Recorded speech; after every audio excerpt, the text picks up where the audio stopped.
What's going on, everyone? It's Javier, and welcome to another episode of the Capital Report. So, in today's episode, I have a lot that I want to cover. I feel like there's been so much that's been going on in the world, and in finance, in real estate, in geopolitics, in the oil markets. So, there's a lot to unpack. The first thing I want to cover is a statistic that I actually saw last week that was talking about 71% of real estate agents in 2025 did not sell a property. Did not sell a property. 71%.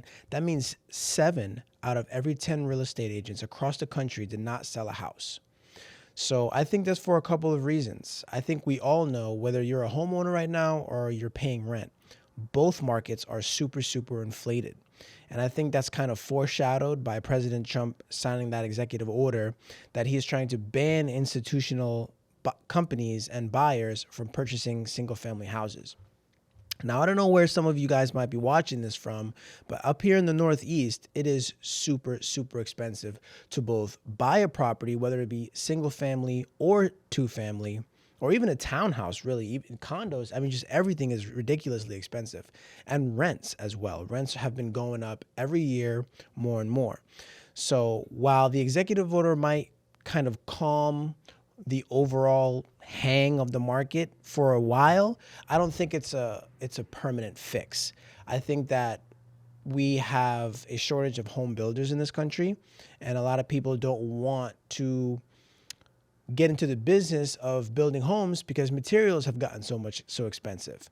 And it's just difficult to build or even add on to the existing homes to renovate and fix them up and make them actually worth more money the right way than versus just the dollar depreciating against the actual value of the house. So a lot of what's happened the last couple of years is not that the housing has gotten better or more expensive.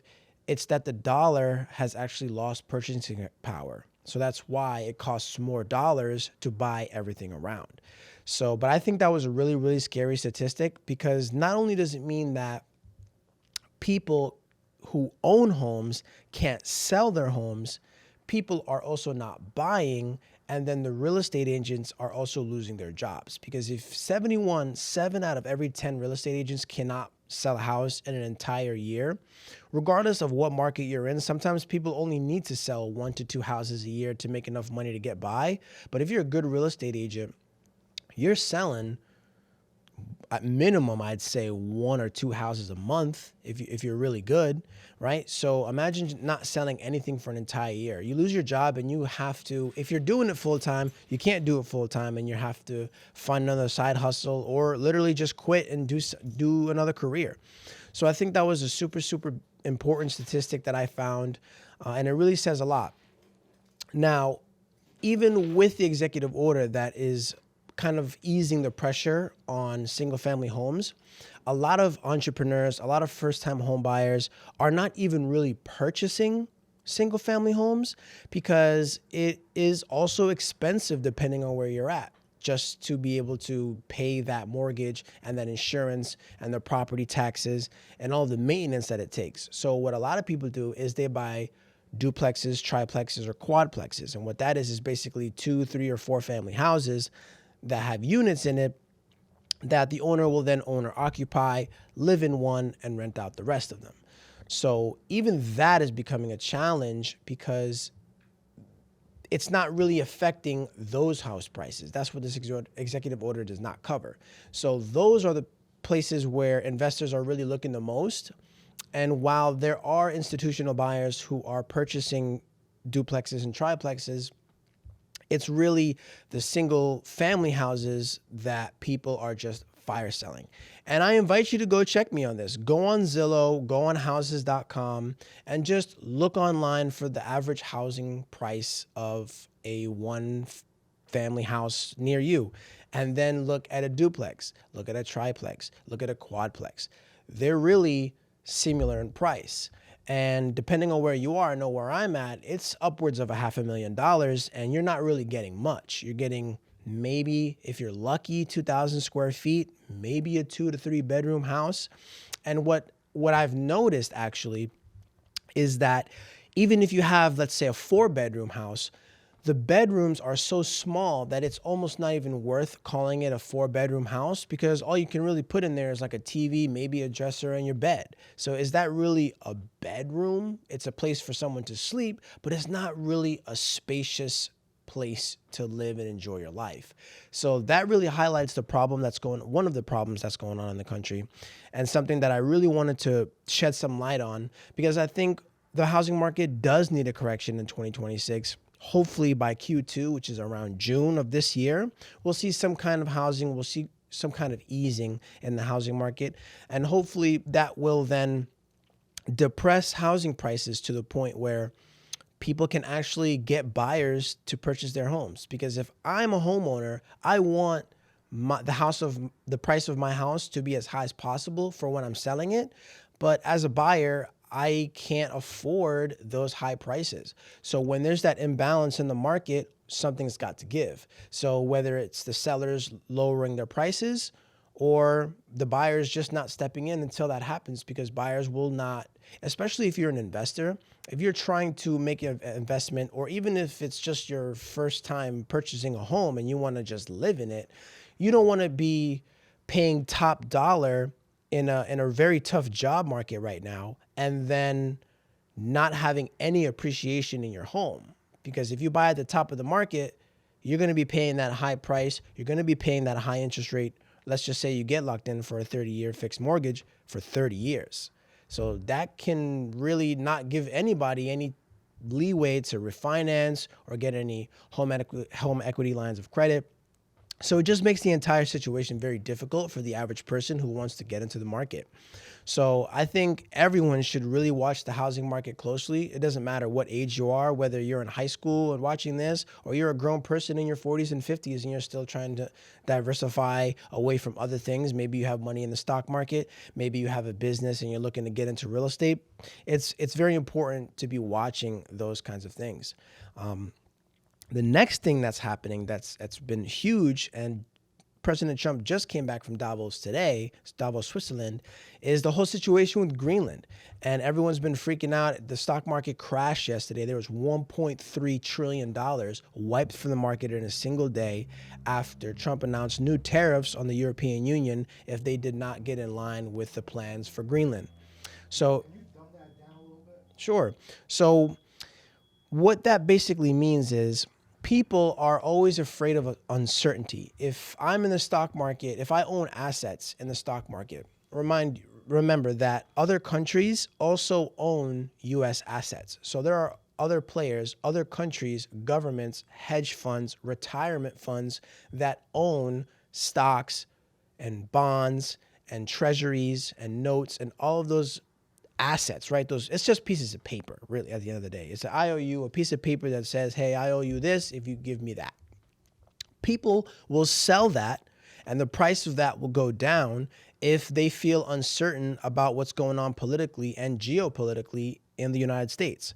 So if I'm an investor and I don't live in this country, let's just say I live in Europe, and I own a bunch of the S&P 500, if the president comes out and says something like, hey, we're going to take this country by force, that might make me want to sell some of my assets, take some profit off the table, because I don't know what could happen. If those tariffs get announced, because the tariffs were, prior to this meeting, the tariffs were set to be put in place February 1st, which is only like 11 days away. So that's very short time for people to be able to have so much uncertainty in what's going on in the market. So the natural reaction is just fear. I feel uncertain. I don't know what's going to happen. So I want to sell everything that I have because I want to make my money now. Everything in the stock market is about the now. So after today, where there has been an outline of the plans for Greenland, the stock market rebounded. People have more confidence in the market, because that's why people call it the taco trade, right? They say, hey, Trump's always going to be backing out, or try to change what is being said when the market has a nasty reaction to what he wants to do. So investors lost a lot of money, people lost a lot of money, and the confidence did go down. But it is also important to understand everything that's happening. Nationally, ever since the entire Venezuela incident, oil prices have been going down. And people are very concerned about what's going on with China and the rare minerals import and export business, because we need rare minerals for lots of things in this country.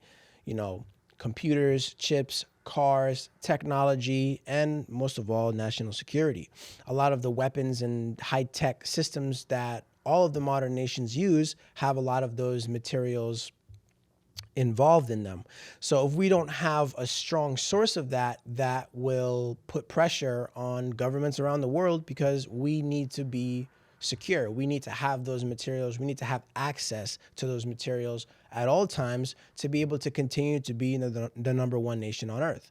So wherever you stand with that is why there was a big dump in the stock market. Now it's a rebound. So now everyone is in wait and see mode. Everybody wants to see, okay, they have this framework deal. Let's see what actually materializes from this. How can we work together with our partners overseas and make this into a better situation for everybody involved? So I think those are two big things that, whether you're a trader, whether you own stocks, whether you own bonds or gold or silver, any asset, you have to be very aware of what's happening. If you have a 401k, if you have, which is most of America. So I just feel like a lot of people nowadays might feel that they don't have the time to really like look into it. Oh, I'm too busy with my life, and maybe I got kids and a wife and all of these things. But at the end of the day, it does affect you, whether you pay attention to it as much as you should or not. It's very important that you at least get an unbiased source of information. And that's exactly why at the Capital Report, I make sure to bring you guys all of the up-to-date information and let you know exactly what's happening.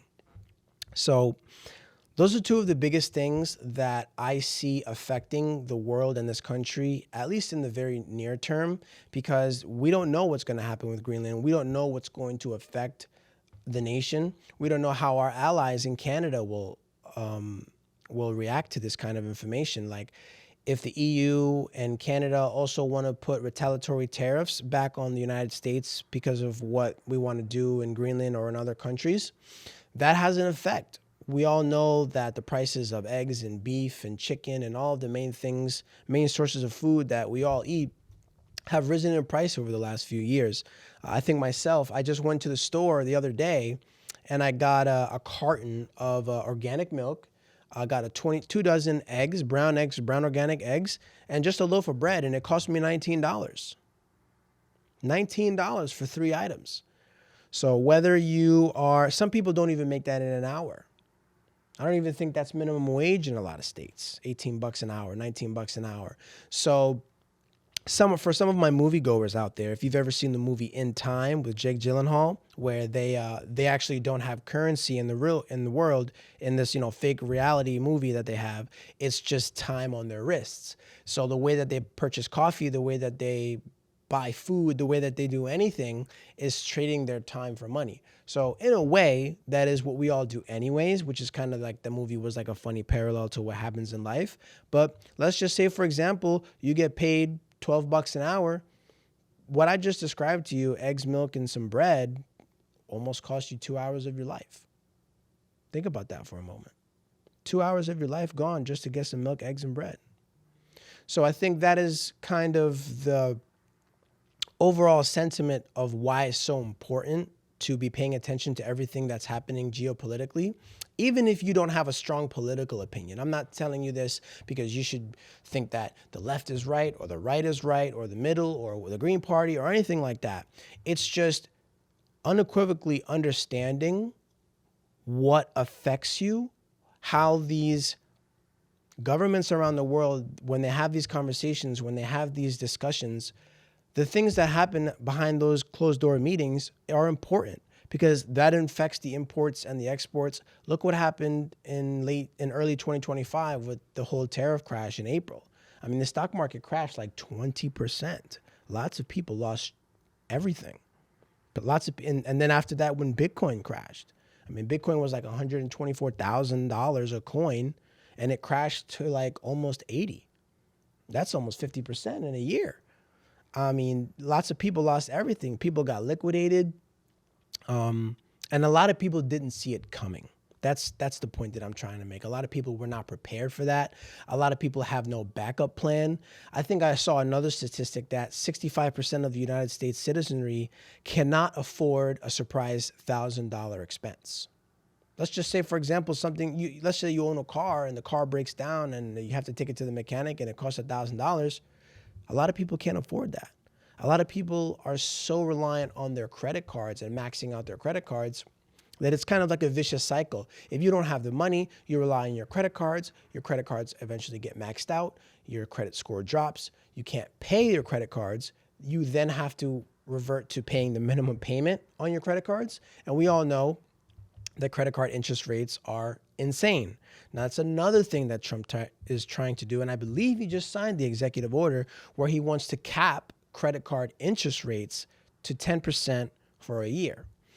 Now, when that was announced, obviously the stocks that, American Express, Capital One, JP Morgan, Citigroup, all of those stocks kind of crashed and then rebounded when he said that he's going to have closed door meetings with the heads of these companies and work out a more comprehensive plan to get that going.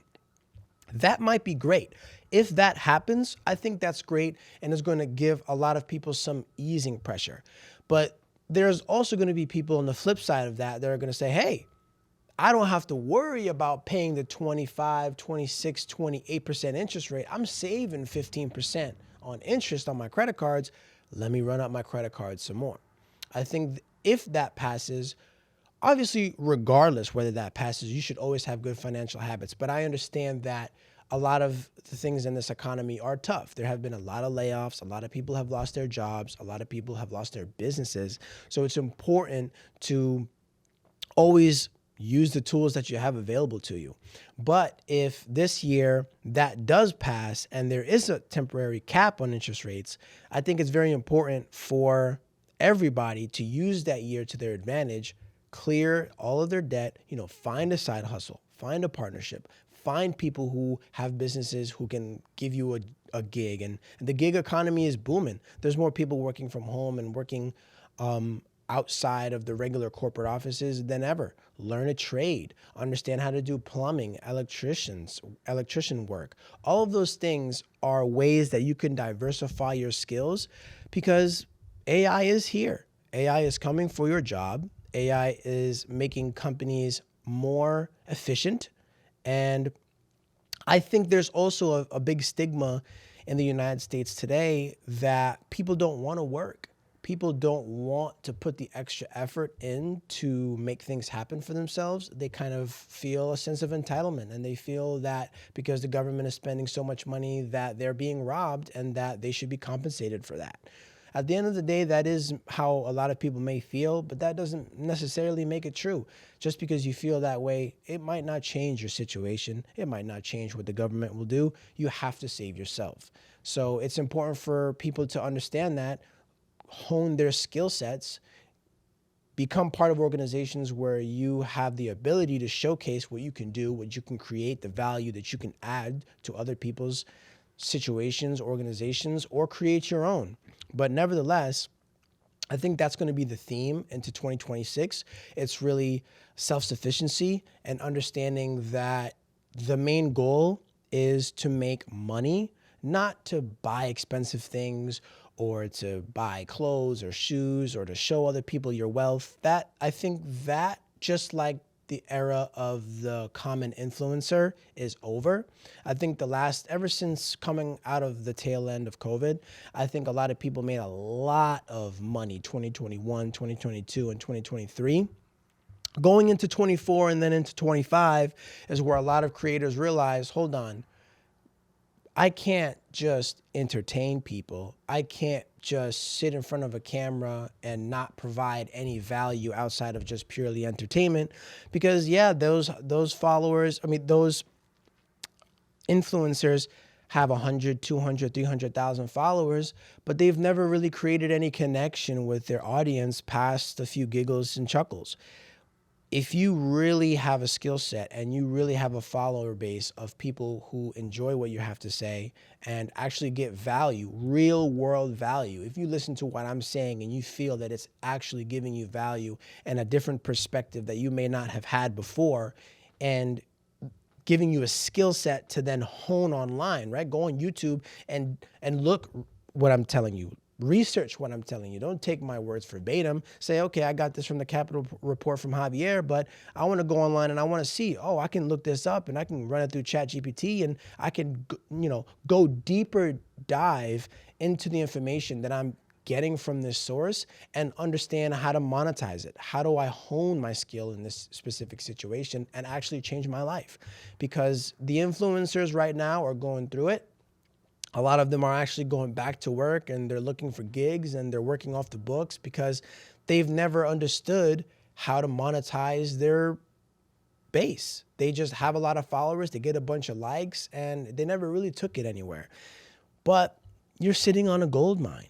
If you have a skill, if you have a personality, if you have a perspective, all you have to do is communicate that in a way that people understand, people feel comfortable taking your advice and actually implementing that in their lives. And then you have to be the case study. You have to be the person to then have that case study and say, hey, I fixed Joe Schmo from Alabama's life because I just posted a video talking about finance, talking about how it's important not to be over leveraged in the stock market. If you're a stock trader, don't be over leveraged on any one trade. And that might be something that's like, oh, well, everybody knows about that, but not everyone does. People who have a specific knowledge about something always feel that it is silly or foolish to kind of go back down the pole and start from scratch. Like if I'm a millionaire stock trader, I might think that it's silly to tell somebody what is a stock, but there are people who don't know what a stock is. And sometimes you almost have to revert back to zero and start a new series where you break down everything from scratch and explaining it so that you get that new pool of people who were not paying attention to all those kinds of niches in 21 and 22 and 23, and they feel like they missed a boat. So the next few years is your chance to go out and speak your truth, speak your perspective, let people know exactly what you know and how good you are at it, and monetize that. Build a strong base of people who care about what you have to say and actually can change their lives from that information. So I think that's going to be the theme in 2026. I think there's going to be a lot of people who, if not already, feel left out and want to change that. And the people who can hone that group of people's attention, give them value, change their lives, explain why it's bad to be over leveraged, even if you're not a trader, just being over leveraged in your credit card and your personal finance. I mean, people pay for things that are just ridiculous. They pay for designer shoes and designer clothes that are $500, $600, $700. At the end of the day, it's just a brand. You're really just paying for the name. People want to go to Louis Vuitton and spend thousands of dollars, but at the end of the day, maybe they worked for 2-3 weeks to save up enough money to go buy that Louis Vuitton. Maybe they spent all their money on buying that Gucci or the Ferragamo or the sneakers or whatever the case may be, and not realizing that it's going to hurt you in the long term. So I think a lot of people have actually woken up to that, and the ones who haven't will soon.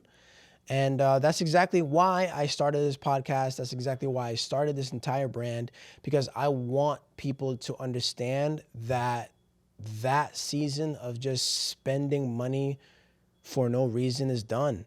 The economy is a totally different economy. There was trillions of dollars printed from COVID up until now. So everything has gotten more expensive. Of course, that's due because of the dollar going down in value, but that means it's also harder for people to get dollars to buy things. So I think everybody should have respect for every single dollar that they earn and move forward into the rest of 2026 with that mentality of saying, okay, the world has changed, the country has changed and is changing. I mean, just look at the price of gold. It's over $4,000 an ounce. That's insane. That's insane. So But that also highlights the problems that we have, that people just spend all their money and they have no fallback. They have no cushion. So that's the theme for 2026. I think that's going to be super important, helping people understand real finance, real strategy, and the implementation. Because I can sit here and tell you that you should do X, Y, Z all day. But if I don't give you the tools to be able to implement that, it's not going to work. So my name is Javier. This is the Capital Report, and I hope to see you guys in the next one.